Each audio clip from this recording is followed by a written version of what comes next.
Kei te rere ngā roimata me ngā mahara ki a te aue Daisy Davis, tētahi o ngā ringa mā koha ki te mahi raranga, kua riro ki te tai awatea o Aitua.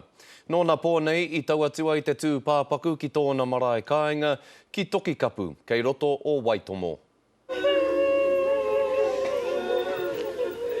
He kuia i mā torotoro ki ngā iwi katoa, kua tau tūturu i nāia nei ki te kāinga.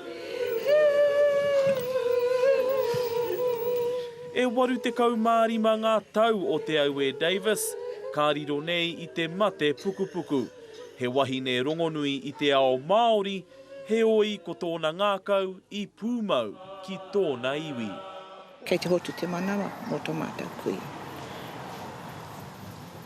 Ko ia, tō mātou tino pautoko manawa.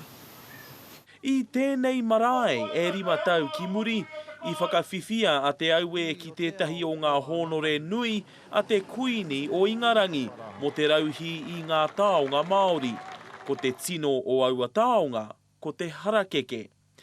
He oi kaore ngā pūkenga o te au tāia kuia nei i mutu i reira. E tangata kaha ki te tuhi i ngā kōrero te wā, i ngā whakapapa, i ngā kōrero mō ia taki wā, mō ia taki wā. Kua riro katoa i a te kui nei. Ka mutu ka riro ki whia amuri ake nei i a te aua e aua. He mea whakaputa e te aue tētahi pukapuka mapi. He kai tohu hoki ia ki te poari tau nahanaha whenua. He nui rawa no tōna mana i wehi ai ētahi ki āia. Kaha tonu ki te wero mai ka mātou ngā tāne. Kaha tonu ki te ngana, ki te whawhai mo ngā hutanga o te wahi. Nā te āwhina a te aue i te tau iwa te kau i whakahokia ngā ana o Waitomo ki ōna hapū. Tēnei tāna kōrero i te reo tuarua. I lived a great life. Don't worry. I have lived a great life. I'm happy. He kai raranga taonga, he kai raranga hoki i te tangata. Ka takoto a te aue ki tōna marae ki Toki Kapu.